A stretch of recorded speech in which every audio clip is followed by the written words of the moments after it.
from The Hill, Trump pardons Silk Road founder Ross Ulbricht. President Trump said Tuesday he had signed a full pardon for Ross Ulbricht, the founder of the scandalous online marketplace Silk Road, fulfilling a campaign promise Trump had made to libertarian voters. I do believe I have the official statement here in a tweet from Thomas Massie, in fact. Trump said, "I just called the mother of Ross William Ulbricht to let her know that in honor of her and the libertarian movement which supported me so strongly, it was my pleasure to have just signed a full and unconditional pardon of her son Ross. The scum that worked to convict him were some of the same lunatics who were involved in the modern day weaponization of government against me. He was given 2 life sentences plus 40 years. Ridiculous." First off, for Donald Trump to keep his word on not just this, but so many other things. I saw so many J6ers the other day who had smiles on their faces. These were insane and unjust persecutions. And now with the pardoning of Ross Ulbricht, it is an honor to have Donald Trump be serving as our president and keeping his word. But Rep. Massie, I know, can you break down why this case is so important, why it was so insane, and why this matters? Well, I don't think this matters, but there is a typo in Trump's tweet there that it's supposed to be Ulbricht. But I hope he still gets the pardon. right. Oh, no. But no, when I think about this, I'm thinking of a phrase in my head, make libertarians relevant again. And, a lot of times the only way libertarians are relevant in elections is to be the spoiler in a close race. Maybe they take some of the votes away like the Green Party might do to Democrats. But in this case, Angela McArdle, the chair of the Libertarian Party, decided to reach out, invited Trump to the Libertarian National Convention, where he spoke and he made this pledge that he would free Ross Ulbricht. So I think that's a big deal. That contributed to this. I decided 2 weeks before the election to endorse Trump myself. And I called him up and he answered the phone. We talked a little bit and I said, well, what should my endorsement say?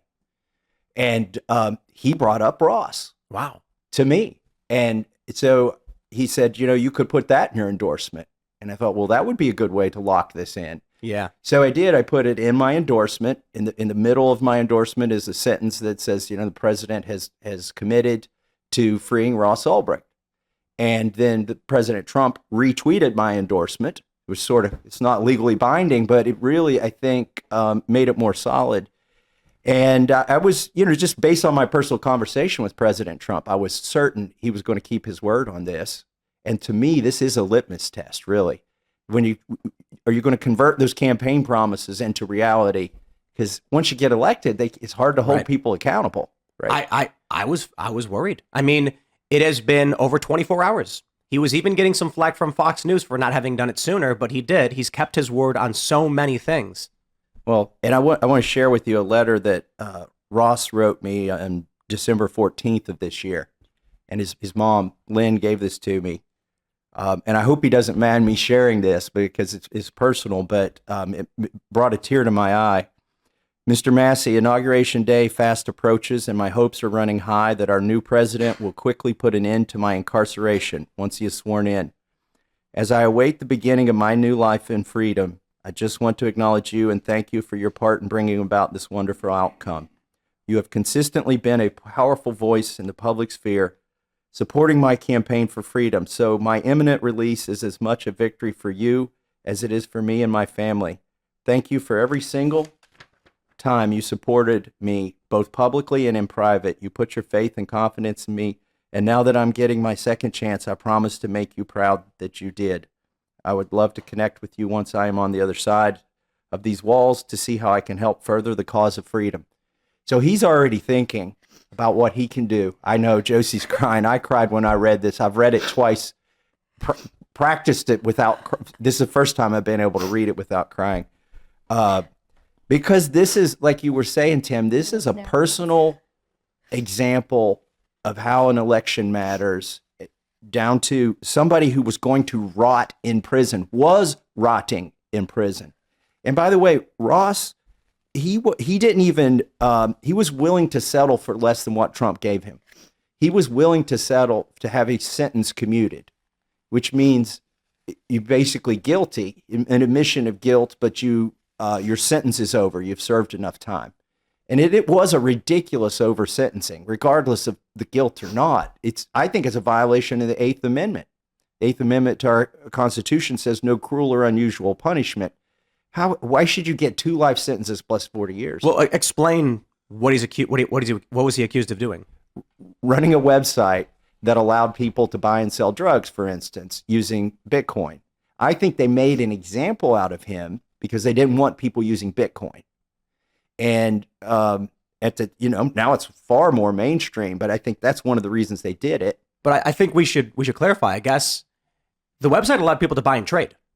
What people did with it after the fact was what the people did with it. Well, MasterCard lets you pay for prostitutes, right? You can't and obviously he was trying to enable a broader set of trade, but I think it was ridiculous over sentencing. And here's another example why it was. Everybody who committed a crime using that website is already free. Yeah, lesser sentences Than him running the website. So this was an attack on freedom of speech, really, to some degree, being able to run this website, but also on Bitcoin and alternate currencies. And Ross was the scapegoat. He was the example. They wanted to make an example.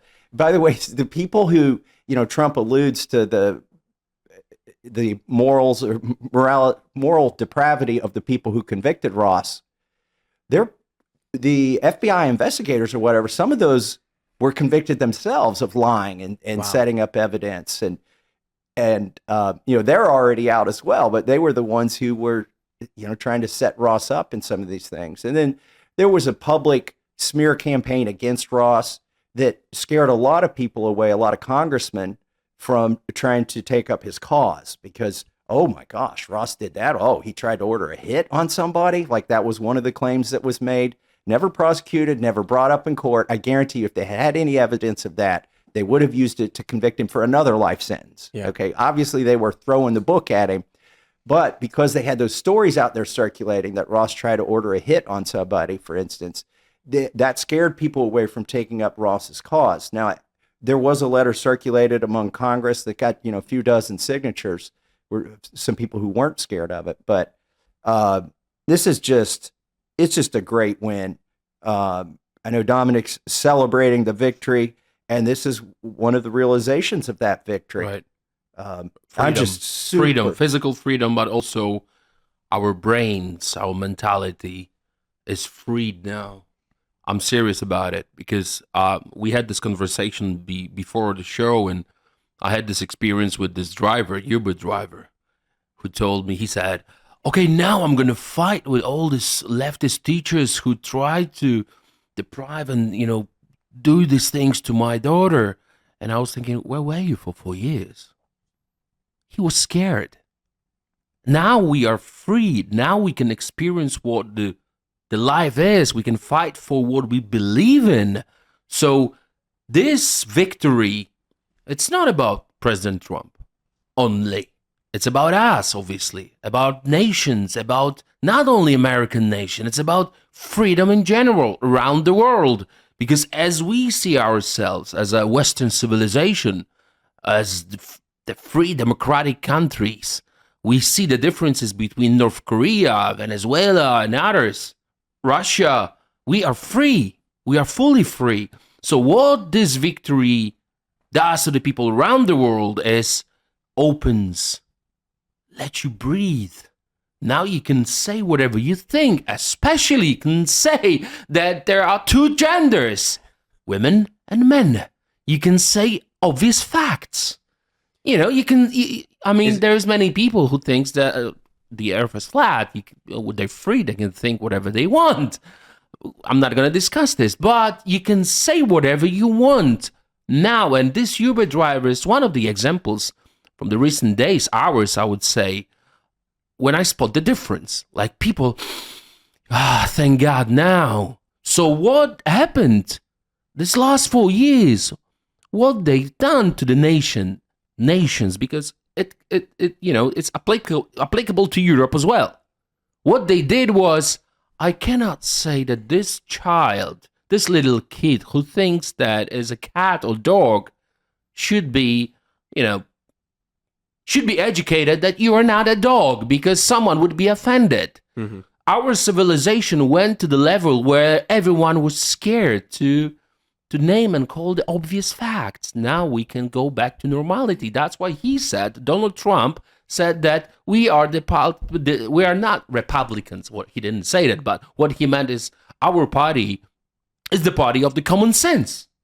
It wasn't about Republicans and Democrats in general. In my opinion, it was about common sense, right? Women and men. That was very, very obvious. Security, safety. That was my discussion when I was on election night on one of the shows, and one of the leftists asked me, "Who the hell is this guy?" During the debate. "What are you doing in here? Why do you care about U.S.? Why are you chanting U.S.? You're not U.S. citizen. How come you're here?" And my answer was, "I was invited to U.S. and I came here with my passport." All right. So migration was the huge problem. It is a global problem, right? Europe has this problem for years. U.S. had this problem for years, only because of leftism, the ideology. The other thing is climate. People went mad. They found a new god. Climate. We're going to cherish. We had this conversation about the women who doesn't want to have children. Yeah. They want depopulate our planet because the planet is on the flame. It's burning. We have to save the planet. So let's, abort babies or not have babies because we have to save a planet. But for you in Europe, you were saying this to me earlier that what happens here 6 months later That's correct. happens in Europe. So a Trump victory here. Actually, I think we saw Brexit happened and then Trump won the first time. They had enough. They just had enough. And they were criticized, like Great Britain, England was criticized for leaving EU, and obviously Nigel was called a Russian asset, and this weakening of European Union is in favor of Russia, and all this crap. They did not consider this decision as a fruit, an effect of leftism within the European Union, totalitarian way of behaving. And when I was asked, why do you care about America? Why do you spend so much time in America? Why do you fight for Trump? Why do you spend time with Americans? They don't elect you. They don't vote for you. That was the actual question I was asked. And I said, because I care about my family. I care about my homeland. Because whatever happens in America, it happens in Europe. If America is weak, Europe is weak. If Europe is weak, Poland is under threat between Russia and Germany. What do you think, Connor? I love how people go, why do you care so much about American politics? Oh, by the way, NATO, can you bail us out of this? That's right. That's right. As far as the Ross Ulbricht story, I do find it very curious how Meta, as a platform, was found by the Wall Street Journal in 2023 to be facilitating child trafficking, and knowing that they were doing it because they were putting up warnings saying, hey, this post might redirect you to a dodgy site that might be selling children. Are you sure you want to click on it rather than taking action? Or a story that I broke in late 2023 for GB News as well. Instagram was being used by people trafficking organizations, mainly in North Africa, to market their services to asylum seekers, illegal migrants, to break into Britain via the English Channel. And alongside these videos of young men using their services were images and videos of young women in various states of wearing short skirts and having too much to drink out on a night out in the UK. And they were essentially advertising young English women as the spoils of war for illegal migrants to come over and claim.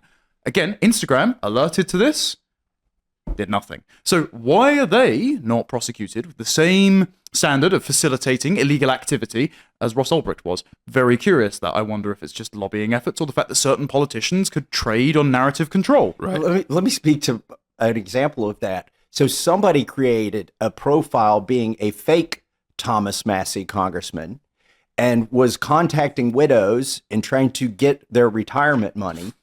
And that happens all the time. Yeah. Wow. And so I call up Facebook and they act like they can't stop it.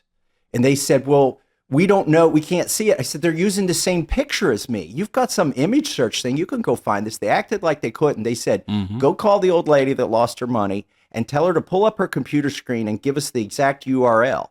I'm like, if she knew the URL, she wouldn't have been defrauded of the money. And we got it taken down.